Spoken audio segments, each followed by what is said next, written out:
अस्सलाम वालेकुम। मेरा नाम मोहम्मद शुएब है और आप देख रहे हैं शेबी बिटकॉइन यूट्यूब चैनल। आज के दिन मेरा टॉपिक बिटकॉइन का एनालिसिस करना है। बिटकॉइन की लिक्विडेशंस के बारे में बात करेंगे और उसके अलावा मैं कोई अल्ट्स कॉइन डिस्कस नहीं करूंगा। आपने मेरी इस एनालिसिस से ही ये गेस करना है कि अल्ट्स कॉइन मार्केट किस तरह से परफॉर्म कर सकती है, क्योंकि बिटकॉइन जिस तरफ मूव करता है ओवरऑल मार्केट ऑलमोस्ट उसी तरह से हमें ट्रेड करते हुए नज़र आती है। तो सबसे पहले यहाँ पर बीटीसी की बात करते हैं। बीटीसी लास्ट टाइम जब मैंने डिस्कस किया था आपसे, दो एरियाज़ मैंने डिस्कस किए थे कि दो लिक्विडिटी एरियाज़ हैं। पहला एरिया ये है, यहाँ पर $300 मिलियन की लिक्विडेशन है, जो कि एरिया ऑलमोस्ट हिट हुआ एक विक फिशिंग के ज़रिए। और उसके बाद क्रिप्टो मार्केट की जो डेली क्लोजिंग थी बीटीसी की, उसने अप साइड पर कैंडल क्लोजिंग की डेली की और उसके बाद 3 दिन ये बोर करती रही। उसके बाद आज के दिन इसने अपना जो अप साइड पर शॉर्टर्स का लिक्विडेशन एरिया था उसको भी हिट कर दिया है, जहां पर ऑलमोस्ट $2 अरब की लिक्विडेशन मौजूद थी। ठीक है, अब यहाँ पर करंट सिचुएशन में बिटकॉइन किस तरह से मूव कर सकता है, ये जो एरिया आपको नज़र आ रहा है यहाँ पर ऑलमोस्ट दिसंबर के स्टार्ट से लेकर जनवरी के ऑलमोस्ट एंड तक इस एरिया को सपोर्ट बनाए रखा है 2 महीने तक। उसके बाद ये डाउन साइड पर ब्रेक हुआ, अब अगेन ये ऊपर की तरफ ट्रेड कर रहा है।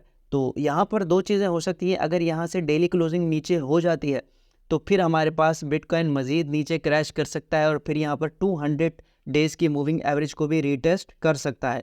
और अदरवाइज़ यहाँ पर अगर बिटकॉइन ने इसी कैंडल को अपसाइड पर क्लोज़ किया और फिर यहाँ पर कंसोलिडेशन की, तो फिर हम जो है एक एक्सपेक्ट कर सकते हैं कि मार्केट मज़ीद ऊपर जा सकती है। ठीक है, और उसके अलावा यहाँ पर बात करता हूँ मैं लिक्विडेशन मैप की। लास्ट टाइम आप देखें तो पूरा ये वाला एरिया जो है लिक्विडेशन से भरा हुआ था और ऑलमोस्ट $2 अरब के करीब यहाँ पर लिक्विडेशन थी। मैंने आपसे डिस्कस की थी कि यहाँ पर लिक्विडेशन बहुत ज़्यादा मौजूद है, तो आपने जो है वो वीडियो मेरी लाजमी देखी होगी। अब अगर यहाँ पर डिस्कस करें इस एरिया को, तो यहाँ पर 39,000 की प्राइस के करीब $600 मिलियन की लिक्विडेशन है। और अगर इसका हम वीकली टाइम फ्रेम में देखें कि वीकली टाइम फ्रेम में क्या सिचुएशन है, तो आपको मज़ीद क्लियर होगी कि यहाँ पर 37,000 के करीब ऑलमोस्ट 1 अरब से ज़्यादा की लिक्विडिटी आ गई है। तो अब यहाँ पर मार्केट किस तरह से मूव करती है वो आपने देखना है।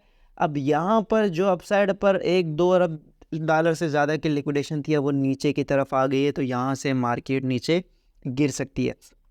और यहाँ पर ओवरऑल बिटकॉइन एक्सचेंजेस का लिक्विडेशन मैप देखें तो यहाँ पर 38,000 के करीब $2 अरब की लिक्विडेशन है। सेम वही चीज़ है जो चीज़ उस वक्त हमें ऊपर के एरियाज़ में नज़र आ रही थी। 42,000 के करीब हमें लिक्विडेशन नज़र आ रही थी ऑलमोस्ट $2 अरब की, अब वो यहाँ पर हमें नज़र आ रही है। और यहाँ अगर मैं प्राइस रेंज सेलेक्ट करूँ तो यहाँ पर 38,000 के करीब हमें लिक्विडेशन मिल रही है और यहाँ पर ऑलमोस्ट 37,700 के करीब।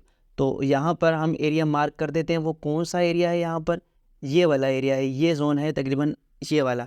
इसको दोबारा से मैं अगर मार्क करूँ यहाँ पर ये, और इसको हम थोड़ा सा नीचे कर लें तो यहाँ पर अब ये वाला एरिया जो है लॉन्गर्स का है। यहाँ पर बहुत ज़्यादा लॉन्ग ओपन है, इससे नीचे $2 अरब की लिक्विडेशन है। यहाँ पर हम इसको एडिट कर लेते हैं। मैं आपको एडिट करके यहाँ पर अभी से ऐड कर दूँ ताकि आपको ये चीज़ समझ आ जाए कि किस तरह से मार्केट मूव करती है और लिक्विडेशन को हम किस तरह से ट्रेड कर सकते हैं कि कहाँ पर लिक्विडेशन मौजूद है।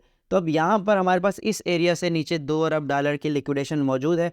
तो अब मार्केट में क्या मूव हो सकता है, ये मूव हो सकता है कि यहाँ से मार्केट जो है नीचे नीचे ट्रेड करे, इस एरिया को ले, यहाँ पर मार्केट दोबारा से ओवरसोल्ड होगी, दोबारा से पैनिक होगा और उसके बाद मार्केट हमारे पास अच्छी खासी रिकवरी कर ले। तो ये एक सिनेरियो है जो मैं आपसे डिस्कस कर रहा हूँ। मार्केट इसके अगेंस्ट भी ट्रेड कर सकती है, तो आपने मुकम्मल 100% इसी को एक्यूरेट नहीं समझना।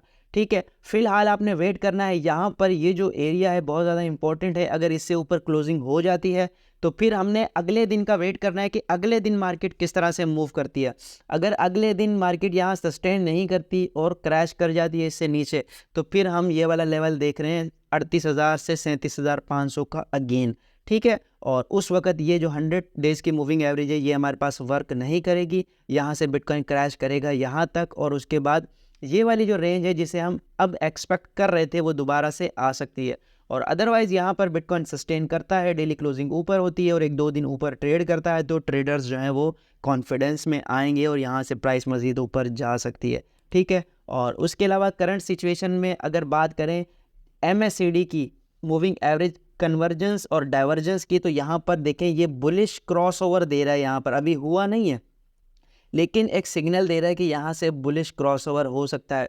तो ये अगर बुलिश क्रॉसओवर होता है तो यहाँ से भी जो है बुलिश सेंटिमेंट बिल्ड होंगे मार्केट में और उसके बाद मार्केट ऊपर जा सकती है। और यहाँ पर अगर इस ट्रेंड को, ये जो एक बुलिश ट्रेंड का इंडिकेटर आपको नज़र आ रहा है, अगर इस ट्रेंड को चेंज होना है तो यहाँ पर ये वाला जो जोन है 44,700 का, इससे ऊपर बीटीसी को ट्रेड करना चाहिए। अगर इससे ऊपर चला जाता है बीटीसी और क्लोजिंग कर देता है तो फिर हमारे पास ये जो बुलिश ट्रेंड है ये दोबारा से अप ट्रेंड की तरफ शुरू हो जाएगा और फिर मार्केट 50,000 से फिर ऊपर तक हमें जाती हुई नज़र आएगी।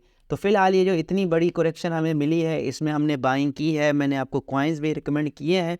तो फिलहाल आप जो है उन्हीं कॉइन्स को होल्ड करें या फिर थोड़ी बहुत प्रॉफिट टेकिंग उससे कर सकते हैं। और इसके बाद अगर मार्केट दोबारा से डंप करती है और अपने लोअर एरियाज़ को, जो कि मैंने लिक्विडेशन एरियाज़ बताए हैं, उनको दोबारा से रीटेस्ट करती है तो फिर हम जो है दोबारा से एंट्रीज़ बनाएंगे। तो ये आज की वीडियो थी। उम्मीद है कि आज की वीडियो भी आपके लिए इन्फॉर्मेटिव रही होगी। मिलते हैं अपनी नेक्स्ट वीडियो में। अल्लाह हाफिज़।